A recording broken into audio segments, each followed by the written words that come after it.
Hey guys, it's CL, and welcome back to my YouTube channel. I make brand new Critical Role recaps every Monday at noon, and would be happy to have you join the party.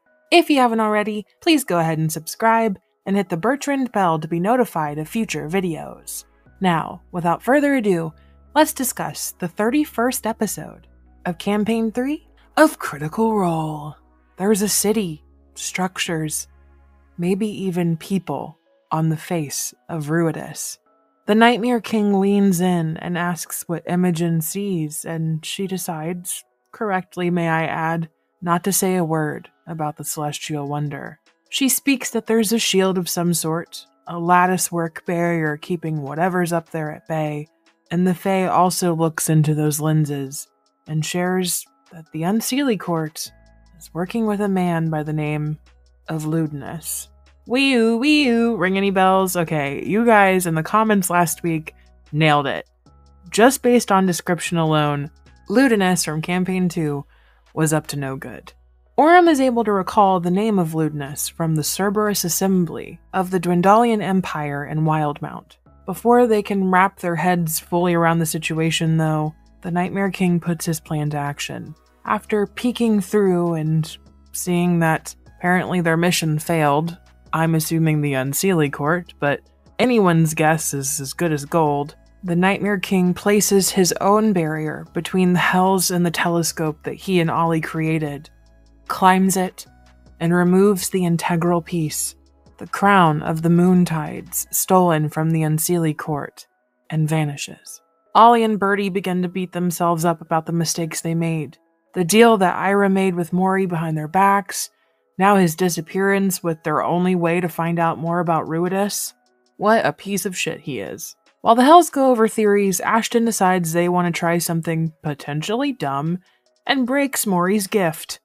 You know, all that youth that Fern had that was wasted, being broken in one spur of the moment smash. But it seems Laudna's able to repair it, though if it still magically works is yet to be seen. After discussing more, the group realizes that there may be some gaps in the Calloway's memories, and Imogen and F.C.G take a trip into Ollie's mind and find that it's been altered, that the Nightmare King has been tricking them to stay with him for who knows how long. Afterwards, Fern has a really great conversation with her parents about how she's still mad at them, but she wants to get to know them. Yeah, she wants to know why they left for so long, but that was kind of answered with the Nightmare King's tampering of their memories. And she's just happy that they're going to get to know her child. It's just Mr. I know everyone's heart kind of stopped at that moment, but we're all good here. That night, while everyone's asleep, Fern gets up to some mischief. She cuts two of the strange purple Fey rocks from over the plants in the hanging room, and Orem quietly watches the whole time, before she places one in Pate's penthouse with his two bitches, and the other in Imogen's pockets. Full chaos monster. The next morning, Delilah rears her ugly head, wanting to take the purple rock away from Laudna as she finds it in Pate's grasp, but she fights back this time. Delilah claims she's only protecting her. She's making sure that the things around her aren't endangering her, because there are a lot of people in her surroundings that are just waiting to cause harm. Shaking that off, Laudna questions what she knows about the upcoming Apogee solstice that everyone's talking about, and the things happening with Ruidus.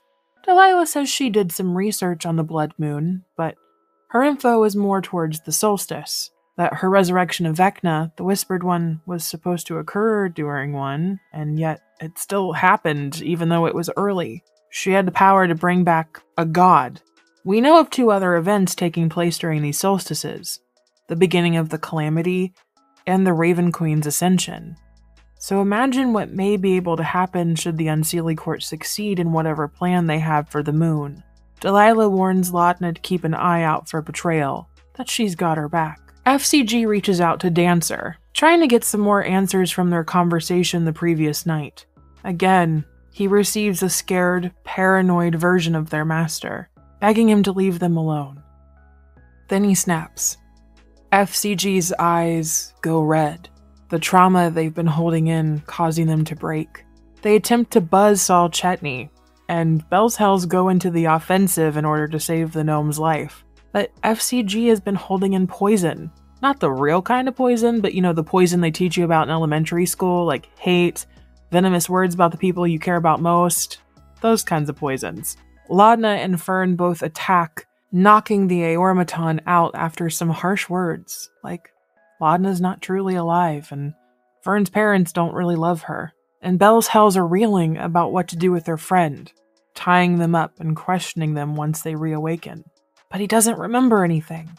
Dancer's reaction. They don't know why they acted that way.